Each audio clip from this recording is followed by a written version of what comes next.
नमस्ते दोस्तों, मैं हूं आपका होस्ट और ये है मेरा channel the story told by unknown. यहाँ हम हर दिन कुछ नई कहानियां एक्सप्लोर करते हैं, कभी हिस्ट्री की, कभी मिस्ट्रीज की और कभी ऐसी चीजें जो शायद आपने पहले ना सुनी हो। इस चैनल का मकसद है आपको डिटेल्ड और इंटरेस्टिंग तरीके से चीजें समझाना और आपका साथ ही इसको आगे ले जाता है। आज हम बात करने वाले हैं भारत के इतिहास के सबसे पहले चैप्टर की, प्री हिस्टोरिक एरा। तो अगर आप रेडी हैं तो चलो शुरू करते हैं एक लंबी और मजेदार जर्नी। प्री हिस्टोरिक एरा मतलब वो टाइम जब कोई रिटन हिस्ट्री नहीं थी, ना कोई बुक्स, ना डॉक्यूमेंट्स, ना कोई स्क्रिप्ट। ये भारत का वो स्टार्टिंग पॉइंट है जो लगभग 2.5 मिलियन ईयर्स पहले शुरू हुआ और 2000 बीसी तक चला, जब इंडस वैली सिविलाइजेशन का टाइम आया। इस एरा का पूरा ज्ञान हमें मिलता है आर्कियोलॉजिकल फाइंडिंग्स से, stone tools, cave paintings, fossils और जमीन के नीचे छुपी चीजें। इस टाइम को 3 भागों में डिवाइड किया गया है: पैलियोलिथिक या ओल्ड स्टोन एज, मेसोलिथिक या मिडिल स्टोन एज और नियोलिथिक या न्यू स्टोन एज। हर एक पार्ट इंसान के डेवलपमेंट का एक अलग चैप्टर है। शुरू हुआ शिकार से, फिर थोड़ा एडजस्ट किया एनवायरनमेंट के साथ और फाइनली फार्मिंग और सेटल्ड लाइफ तक पहुंचा। ये समझना बहुत इंपॉर्टेंट है क्योंकि ये ह्यूमन इवोल्यूशन, अर्ली टेक्नोलॉजी और सोसाइटी के फॉर्मेशन का बेस है। आज हम हर पीरियड को डिटेल में देखेंगे, उनके लाइफस्टाइल, टूल्स और कंट्रीब्यूशन को समझेंगे और प्रूफ्स के साथ साइट्स भी डिस्कस करेंगे। तो चलो एक एक करके इसको खोलते हैं। Palaeolithic period, old stone age. Palaeolithic या ओल्ड स्टोन एज भारत के इतिहास का सबसे पहला और सबसे लंबा फेज था, जो अराउंड 2.5 मिलियन ईयर्स पहले शुरू हुआ और 10,000 बीसी तक चला। ये इंसान के इवोल्यूशन का वो टाइम था जब वो एक हंटर गैदरर था, मतलब शिकार और कलेक्शन पे डिपेंडेंट था। इनका डेली रूटीन था एनिमल्स को हंट करना, जैसे डियर, वाइल्ड बोर, बारहसिंगा और कभी कभी बड़े जानवर जैसे एलिफेंट्स या राइनोस। साथ में गैदर करते थे जो नेचर में अवेलेबल था, फ्रूट्स, बेरीज, रूट्स, सीड्स और एडिबल प्लांट्स। ये लोग छोटे ग्रुप्स में रहते थे, यूजुअली 20-30 लोगों के समूह, और मोस्टली नदियों के किनारे या जंगलों में कैंप बनाते थे। परमानेंट हाउसेस का कॉन्सेप्ट नहीं था क्योंकि ये नोमैडिक लाइफ जीते थे, एक जगह से दूसरी जगह मूव करते रहते थे फूड और सेफ्टी के लिए। इनके टूल्स सिर्फ स्टोन के होते थे, इसलिए इसको स्टोन एज भी बोलते हैं। ये टूल्स बेसिक और क्रूड थे, मतलब अनपॉलिश्ड और रफ। लोग बड़े स्टोन्स को छोटे स्टोन से ठोक कर शेप देते थे, जिसको आर्कियोलॉजी में फ्लेकिंग टेक्निक कहते हैं। इससे बनाए टूल्स जैसे एरोहेड्स, स्क्रैपर्स, हैंड एक्सेस और कटिंग एजेस शिकार, स्किनिंग या वुड कटिंग के लिए यूज होते थे।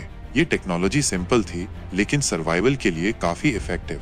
इस टाइम का एक गेम चेंजर मोमेंट था फायर का डिस्कवरी। शायद 2 स्टोन्स के फ्रिक्शन से स्पार्क निकला और ये इंसान के लिए एक बड़ा रेवोल्यूशन बना। फायर से रॉ मीट को कुक करना शुरू हुआ, जो पहले डायरेक्टली खाया जाता था। इससे डाइजेशन बेटर हुआ, न्यूट्रिशन बढ़ा और हेल्थ इंप्रूव हुआ। प्लस फायर ने ठंड से प्रोटेक्शन दी, रात में लाइट दी और वाइल्ड एनिमल्स से सेफ्टी भी मिली। ये एक सोशल एक्टिविटी भी बनी। लोग आग के अराउंड बैठते, शिकार के बाद रेस्ट करते और शायद बातें भी करते। पैलियोलिथिक लाइफ टफ थी, वेदर अनप्रेडिक्टेबल था, जानवर से डेंजर था और फूड गारंटी नहीं था, लेकिन ये लोग नेचर के साथ एडजस्ट करके सरवाइव कर गए।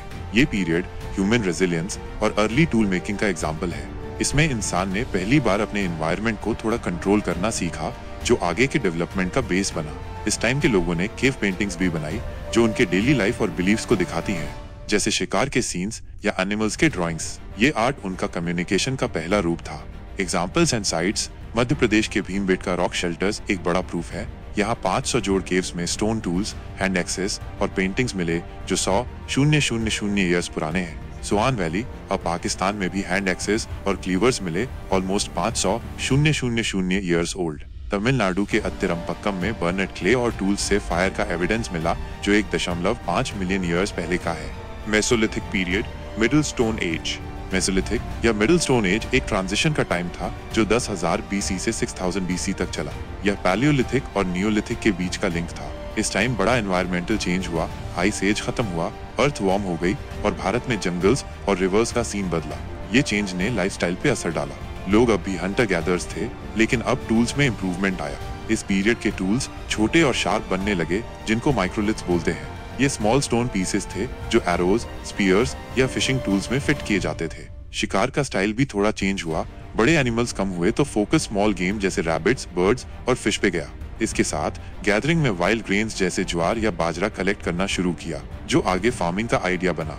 ये लोग अब केव्स के साथ ओपन एरियाज में भी रहने लगे, मतलब थोड़ी स्टेबिलिटी चाहते थे। ग्रुप्स अब भी छोटे थे, लेकिन अब सेमी परमानेंट शेल्टर्स बनाने की कोशिश शुरू हुई, जैसे टेम्पररी हट्स या पिट्स। एक बड़ा स्टेप था एनिमल डोमेस्टिकेशन का। शुरुआत माइनस डॉग्स जैसे एनिमल्स को शिकार में हेल्प के लिए पालना स्टार्ट हुआ। ये पीरियड एडॉप्टेबिलिटी का एग्जाम्पल है, क्लाइमेट के साथ एडजस्ट करना और नए स्किल्स सीखना। टूल्स का साइज छोटा होना दिखाता है कि लोग अब प्रिसिशन हंटिंग पे फोकस कर रहे थे और शायद ग्रुप कोऑर्डिनेशन भी बेटर हो रहा था। मेसोलिथिक में सोशल लाइफ भी थोड़ी डेवलप हुई। लोग अब शिकार के बाद एक साथ रहने लगे और शायद बेसिक कम्युनिटी रूल्स बनने लगे। केव पेंटिंग्स में भी चेंज आया, शिकार के साथ ग्रुप एक्टिविटीज जैसे डांस या रिचुअल्स दिखने लगे। ये पीरियड ट्रांजिशनल फेज है जो इवोल्यूशन के ग्रेजुअल स्टेप्स दिखाता है। ये एक ब्रिज था जो ओल्ड नोमैडिक लाइफ से सेटल्ड लाइफ तक ले गया। इस टाइम ने फार्मिंग और डोमेस्टिकेशन का सीड डाला जो नियोलिथिक में फुल्ली डेवलप हुआ। ये लोग नेचर के साथ एडजस्ट करते हुए अपने फ्यूचर की तैयारी कर रहे थे। एग्जाम्पल्स एंड साइट्स: राजस्थान के बागोर में माइक्रोलिथ्स, एनिमल बोन्स और टेम्पररी शेल्टर्स के रिमेन्स मिले जो शिकार और अर्ली डोमेस्टिकेशन दिखाते हैं। कश्मीर के बुर्ज होम में पिट्स और एक डॉग की बोन मिली जो 9000 ईयर्स पुरानी है और पेट कीपिंग का साइन है। गुजरात के लांगनाज में स्केलेटन्स, माइक्रोलिथ्स और टूल्स से कम्युनिटी लिविंग का प्रूफ मिला। Neolithic period, new stone age. Neolithic या न्यू स्टोन एज एक रेवोल्यूशनरी फेज था जो 7000 बीसी से 2000 बीसी तक चला। ये टाइम इंसान के लिए गेम चेंजर था क्योंकि यहाँ हंटिंग गैदरिंग छोड़कर फार्मिंग शुरू हुई। लोगों ने क्रॉप्स उगाना सीखा, व्हीट, मिलेट, राइस जैसे अनाज जो रेगुलर फूड सप्लाई का सोर्स बना।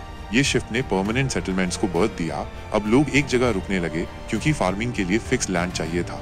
टूल्स भी अपग्रेड हुए, स्टोन्स को पॉलिश करके स्मूथ और एफिशिएंट बनाया गया। ये पॉलिश टूल्स फार्मिंग में यूज होते थे जैसे जमीन खोदना, क्रॉप्स काटना या वुड कटिंग। हाउसेस बनने लगे मोस्टली मड और बम्बू से जो सेटल लाइफ का साइन था। ये घर छोटे थे लेकिन फैमिली यूनिट्स के लिए काफी थे। एक और बड़ा इन्वेंशन था पॉटरी। क्ले से पॉट्स बनाए गए जो फूड स्टोरेज और कुकिंग के लिए परफेक्ट थे। इससे फूड को प्रिजर्व करना इजी हो गया जो सेटल्ड लाइफ के लिए जरूरी था।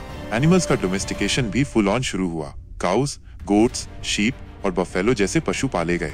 ये एनिमल्स फूड, मिल्क, मीट और लेबर फार्मिंग हेल्प के लिए यूज होते थे। ये टाइम सोशल ऑर्गेनाइजेशन का भी शुरुआत था। कम्युनिटीज बड़ी हुई और काम डिवाइड होना शुरू हुआ। कोई फार्मर था, कोई पॉटर, कोई एनिमल हेल्डर। इससे एक बेसिक इकोनॉमी बनने लगी।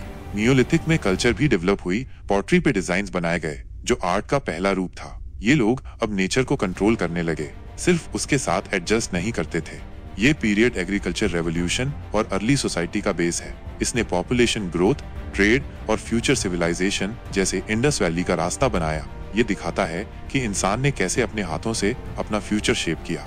एग्जाम्पल्स एंड साइट्स: बलूचिस्तान के मेहरगढ़ अब पाकिस्तान में mud houses, grain stores, polish tools और अर्ली पॉटरी मिले जो फार्मिंग लाइफ दिखाते हैं। उत्तर प्रदेश के चौपानी मंडो में फार्मिंग टूल्स और पॉट्स के रिमेन्स हैं। कर्नाटक के ब्रह्मगिरी में पॉलिश्ड एक्सेस और पॉटरी, डोमेस्टिकेटेड एनिमल बोन्स मिले। तो दोस्तों ये था प्री हिस्टोरिक एरा, भारत के इतिहास का पहला और फाउंडेशनल चैप्टर। पैलियोलिथिक में शिकार और फायर, मेसोलिथिक में ट्रांजिशन और अडॉप्टेबिलिटी और नियोलिथिक में फार्मिंग और सेटल्ड लाइफ। ये तीनों फेजेस ह्यूमन एवोल्यूशन के बिल्डिंग ब्लॉक्स हैं। ये एक मस्ट नो टॉपिक है क्योंकि ये सोसाइटी, टेक्नोलॉजी और इकोनॉमी के रूट्स समझाता है। अगली वीडियो में हम इंडस वैली सिविलाइजेशन पे जाएंगे, एक अर्बन लाइफ का शुरुआत। अगर ये एपिसोड हेल्पफुल लगा तो the story told by unknown को सब्सक्राइब करो। हम डेली लाते हैं ऐसी कहानियां, हिस्ट्री, मिस्ट्रीज। लाइक करो, कमेंट में अपने सजेशंस बताओ और बेल आइकन दबाओ ताकि हर नई वीडियो आप तक पहुंचे। मिलते हैं next time. Keep learning, keep exploring.